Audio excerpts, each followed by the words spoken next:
episode of Literary Gladiators, the show where we discuss and debate literature in all of its forms. If it's written work, it's game. Like mind games that your doctor plays with you. I could imagine they play them with you. No, it's Charlie. Yay. Time to put the glove on. Burn, baby, burn. Let's meet the panel. I'm Amari. I'm Trevor. I kick when the doctor puts his finger. That's Charles. And I'm Josh. But it is the four of us again. Babble. And we are going to be going over Strange Meeting by Wilfred Owen. We've done other Wilfred Owen poems in the past. We did Dulce et Decorum Est, which was one that I really enjoy. And this one, Strange Meeting, is one that Josh really enjoys. Mm-hmm. And I really enjoy it. Was one that really caught my attention. Somebody brought it up in... Vanessa Redgrave cited this poem as the one that made her cry. Vanessa Redgrave, the actor? Yes, the actress. You know who... I believe it's her mother. Or is it her daughter? Lynn Redgrave? No, someone related to her plays Kate Lethbridge Stewart. Gemma Redgrave. Oh, okay. She's another actress. Mm-hmm. I'll have to look her up. But the discussion starter I have for this is: how similar do you believe the fighters on both sides are to one another? Do you feel they are more alike than their respective leaders? You know what this reminds me of? Actually, it probably is exactly the same. World War One. It is from World War One, so it is similar. But it's not just anything in World War One. Strange Meeting kind of reminds me, just a little bit, of maybe what someone could have been thinking of. If you know your history, other than Josh, I know Josh knows, and I know you'll know your history. Trevor and Charles, how well do you know history? I'm pretty good at it. Bits and pieces. Okay, if you guys know what happened on Christmas 1917? World War One broke out. Or well, there was Armistice Day? Oh yes, Armistice Day. Armistice Day. Yes. You know about Armistice Day, I hope. That was the Christmas Armistice. Yeah, the influence for the Red Baron. Yeah, and it's the only time. It's like the only time in history, and not just in the World War, in history, where there was no fighting in a war. And I feel that it could be possible that anyone who was reflecting during that armistice could have thought this exact same stuff. Because that day, I mean, to me, is one of my favorite historical events. People can just go around, stop fighting for one day to celebrate something they all have in common. Mm-hmm. It's beautiful. Mm. It's wonderful. And I think a lot of the stuff... Wish we could have more of it. Wish we could, yeah. And a lot of the stuff here, I think it feels like better is if we didn't have war at all. Well, that yeah, obviously, but that's never going to happen. But it also is the words here, like Wilfred Owen, are very dark, depressing, grim, bloody, to describe the war around you. But but during the war, when would you have time to reflect on this stuff? Mm-hmm. You wouldn't. You really wouldn't. This is something that you either write after the war or during the war. And really, I feel like the armistice would be the only time that you'd have any time to reflect on any of this. Wilfred Owen, he wrote a lot of it during a short period before he died. It was 2 weeks before the war came to an end. Mm-hmm. But this is but I really like a lot of I think my favorite line in here, and maybe Josh, you might agree with me, I don't know. Courage was mine and I had mystery. Wisdom was mine and I had mastery. That's my favorite line. That is a beautiful, beautiful. Loved it. I'm not sure. I'd have to think about whether or not that was my favorite. I think that very. It sounds pretty obvious, but I think that and the last quote is good too. Yeah. Was the idea the whole revelation about the fact that the person that was speaking to him was the person that he killed, and it became homogenous at that point. I like how he says, "Let us sleep now," not "Let me sleep now." Yeah. Because at that point in time, the fighter had died, and now him and his enemy were one and the same, One was just a little bit longer. To me, the idea is this applies not just to World War I, but it applies to war in general. Yeah. It almost seems like the two people are forced into fighting either through only knowing so much about it or being drafted into it where they don't have much of a choice. I never thought that I would quote JonTron and be absolutely serious about it. But he actually said something one time that matches what's going on here. He was talking about, I think it was a Star Fox Adventures or something, and what happened was that he said, "Oh, I'm sad because I got stabbed with a sword." And it shows like a picture of a guy getting stabbed by a sword, but then he points to another guy. He's like, "Oh, but that guy got stabbed by 2 swords, so it's not so bad for me." That's what that last line is telling me. It's almost like if it's like, "Oh, I killed you. You killed me yesterday, but guess what? You just died because a bomb, World War II, bomb fell on you." No, World War I, they had bombs. I mean, they mostly mortar. I mean like a nuclear war. Well, yeah. But so it's pretty much the same thing. That's what that last line is telling me. And that's what the whole poem's telling me, actually. Wouldn't you agree with me on that one, Trevor? But I think it's the idea that you have these two people that they're killing one another because of messages, orders, and even propaganda that's being fed to them I hate it when people say stuff about orders. Like, orders are orders. I don't like that. Well, by their authorities, their leaders, who, at the end of the day, the two leaders are just going to have a disagreement, and one of them's going to lose, but They're both losers. They're both losers. The ultimate losers, actually, you don't even want to call them losers, but the people that miss out the most are the ones that got killed in battle because two leaders felt that they couldn't agree on something. They needed to be right about their own morals and values. And so everybody else, own morals and as values. Herbert Hoover once said, old people start wars, young people fight and die in them. I'm going to drop a... I'm not going to say it, but I'm going to... Well, all right. It's okay, you can say it. Well, I was going to drop a bombshell here. I'm going to say something... Let me get a reaction here. All right. No one wins in war. He's right. No, He's right. No one wins in war. No one wins in war. But the ones who lose the worst are the ones who take the only ones that win in war are the ones that I don't think anyone. I literally a few weeks ago. Let's look at Vietnam.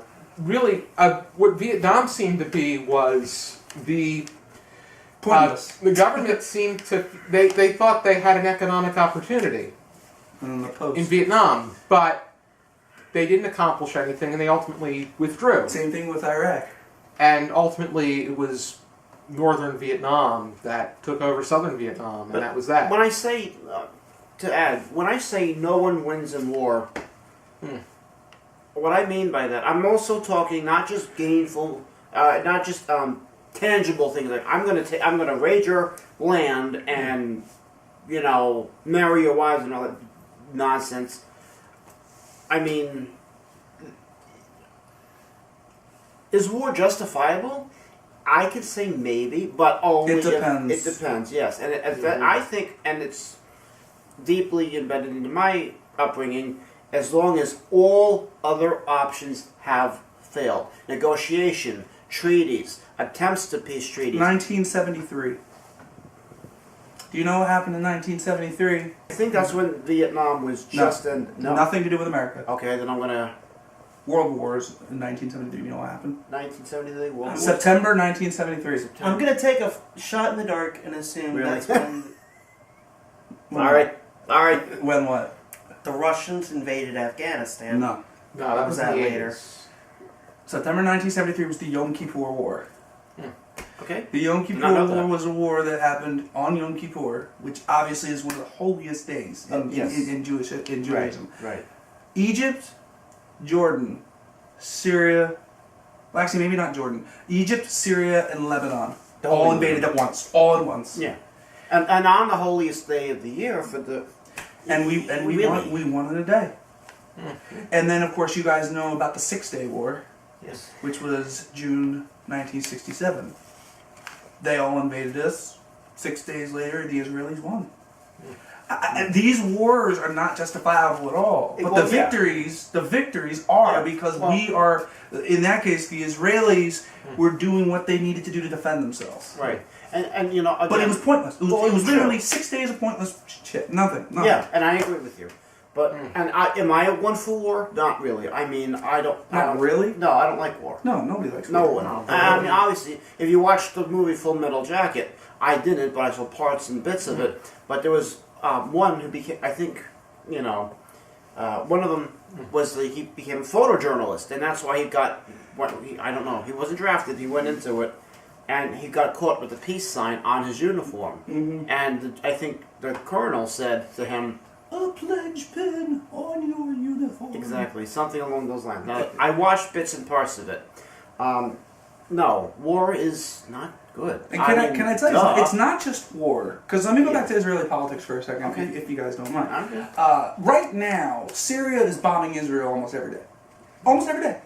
And no one bats an eyelash, too. And it's not a war. That is not considered a war. No, right. It's not a war. It's just a massacre. But people are still dying. Yeah. People are still dying. And that's not justifiable.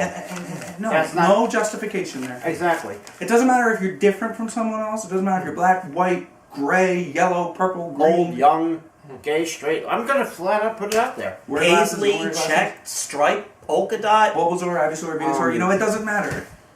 It does not matter what you are. You're something, and that's what matters. Exactly. But in war, it's very difficult to remember that, especially in World War I, when it was like shell shock and all that. It was deemed the Great War because at that the war to end all wars. It was a great elevation to what war was previously. Yeah. World War II eventually capitalized on it. My favorite Doctor Who takes place, and I'm putting that in quotes for anyone who's interested, in 1917. Mm-hmm. Well, again, like I said, well, when I say war is only justifiable, only by means every attempt has been extinguished, and both parties just either one just refuses to commit or to negotiate, because that's what should be done. That's now obviously. I'm just a person who goes to a job every day, pays my taxes, we all do that.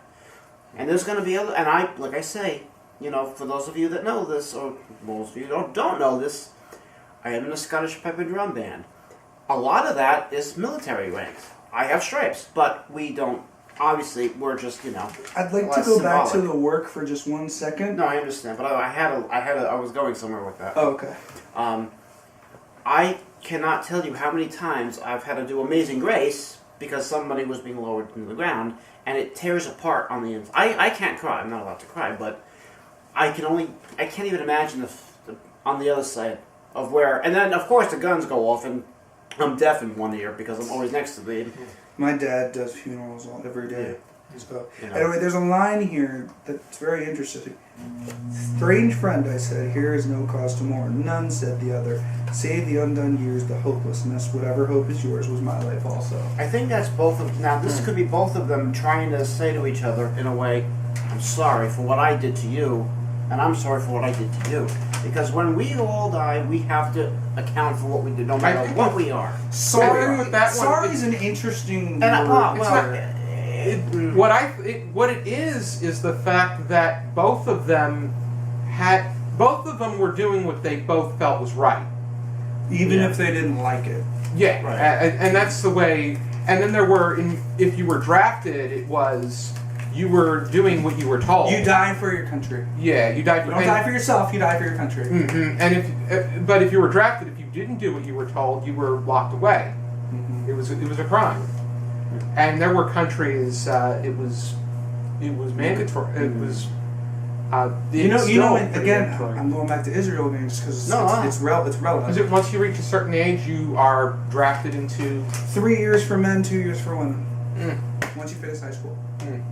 I know some of them you're younger once you're a certain age. I think it's 18. No, 18. 18 for Israel. It's 3 years. It's mandatory though. Yeah. 3 years for men, 2 years for women. Now you're not necessarily on the front line or anything. There's medical stuff you can do. Yeah. But once you're done the mandatory years, you can stay if you want.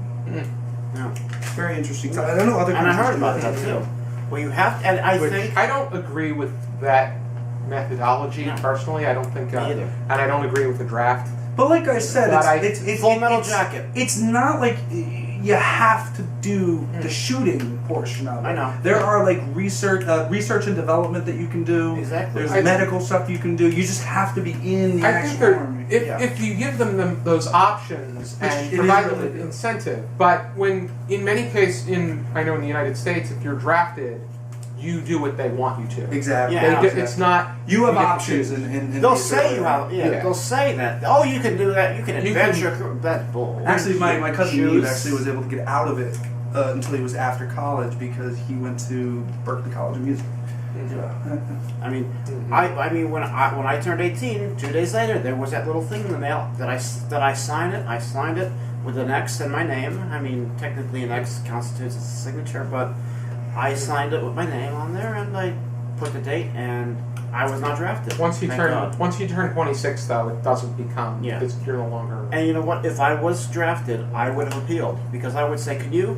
I didn't have to because I have a disability. Yeah, and I have, with a colitis. You still have to. You have to register, but you can't be drafted. That's what I mean. I did register, but I didn't. I was, and I never got a phone call. I just want to wrap up real quick. Nobody wins in war, and even if it means, let's say the one end wins, money and fame and all that, and the countries and the land and everything. When that person dies, how many people have died again? Exactly. That's on them. That's on them.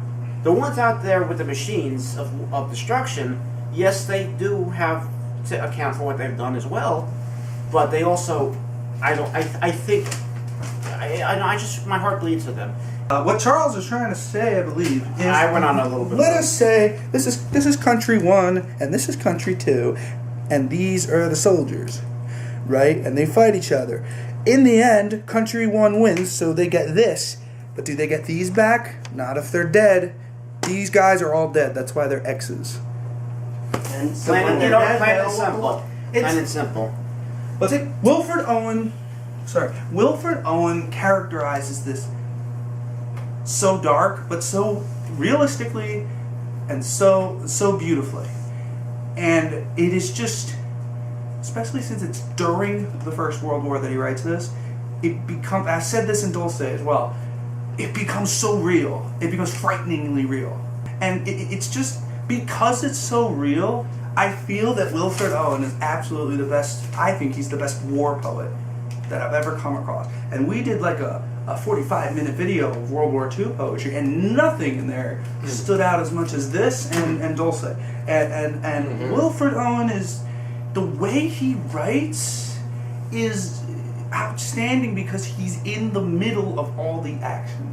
He is feeling that shell shock and all the stuff. He's tired of the war. He just wants it to end. He just wants to explain to everyone how he feels. Go home. No one's going to listen to him. It is so frustrating, and he's putting all his frustration, and he is putting it right here. And right here also.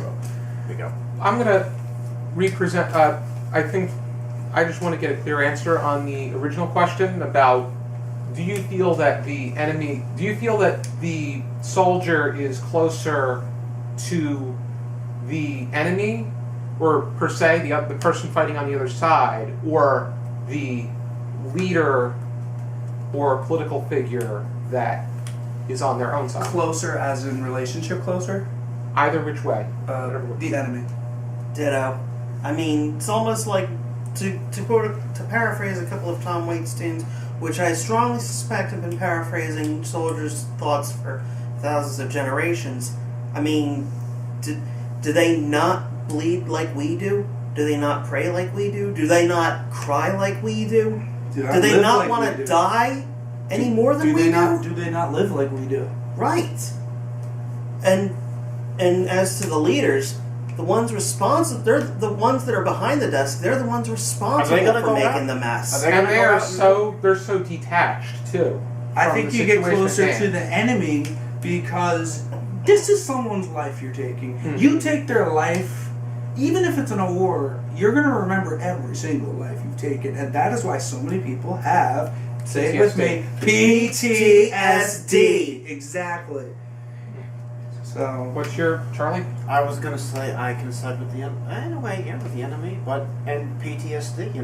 Now it's you can't do fireworks, and I don't do fireworks myself, obviously, because I don't know if I can. But hold on, Charles. Not all PTSD is about. Well, yes, you're right. Shock and sound. No, you're and right. Some of it is just people just sit in their houses and mope for the rest of their lives because they've killed 50 people. And yes, I agree with that. But I've actually, with this pipes and drums, you meet some really nice people, but you meet some people who are, I'm going to say it, strange. And when I say they're strange, they'll say to me, "Thank you for what you've done."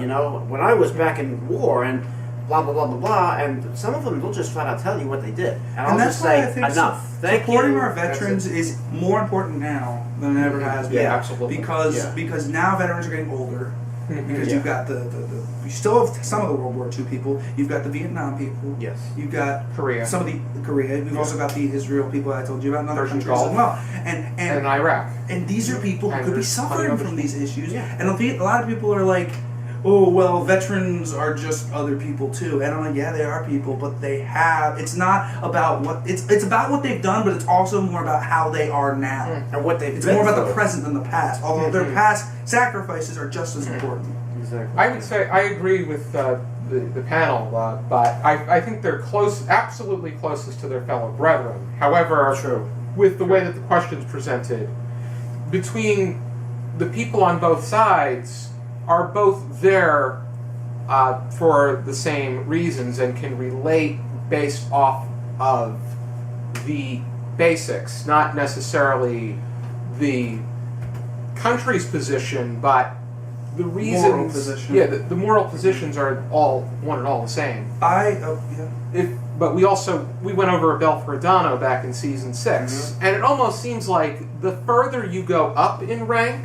and the further you become detached to the actual fighting, the more detached you become to the people that have the greater chance. More stripes, more being power. killed. Like if you throw a rock into a lake, and Which some people that's are further in out. that story, the general was so inept. All he cared about was General Custer. No, not General Custer, but General Custer, that alcoholic dipstick. But, No, it was more like general discourse. General dissonance. But the general in Belfredano, he cared about one minuscule detail when the major was looking to engage in something that would have a longer and more impactful That's more meaning to But before we go citizens. to final thoughts, I just want to mention 2 quick things. I actually wrote 2 recent songs, anti-war songs. One of them is called Mr. War, and it's about how if war was a person, what would he do? And basically, it's someone telling him to calm down and think over what you're doing before you continue to do it. And then there's another one I wrote called The Fray, where literally it's a call and response based off, if any of you play video games, it's based off the Angry Aztec Caves music from Donkey Kong 64. It's a call and response where the first part is a soldier talking about him being in a battle, he doesn't want to be there. The second part is the general, this is a general, and he's really angry that some of his soldiers aren't fighting and he just wants them to kill everything. And then in the third part, they say almost the same thing, but the lines are slightly different, and they say them at the same time. So like the soldier says, "Such a battle, and we all lost it," and then the general at the same time says, "Such a battle, and we shall win it," and lines like that. And I gotta find it. I know I have it somewhere, but I just wanted to throw those lines out there. Yeah, definitely. If you have, are they on video or? No. They're just. Okay, but despite the fact that I am anti-war, I'm very pro-defense. And you're pro-writing too. What? Pro-writing. Yes. You're pro people writing about things they can defend themselves on. Yes, I would say that much too.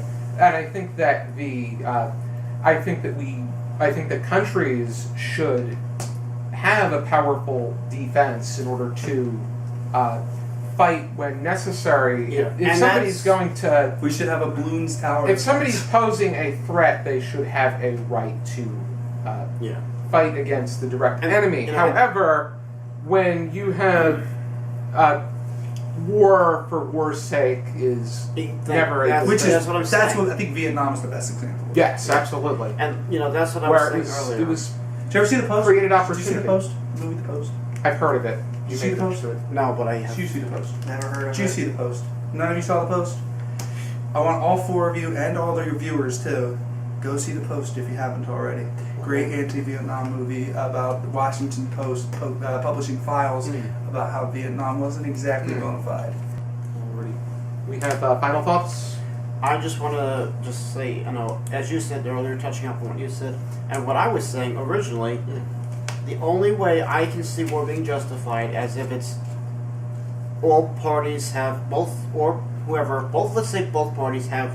Again, Vietnam. Yeah. Lyndon Johnson and Richard Nixon arguably were responsible in a way for escalating I think Nixon was more responsible than Johnson just because Nixon continued it.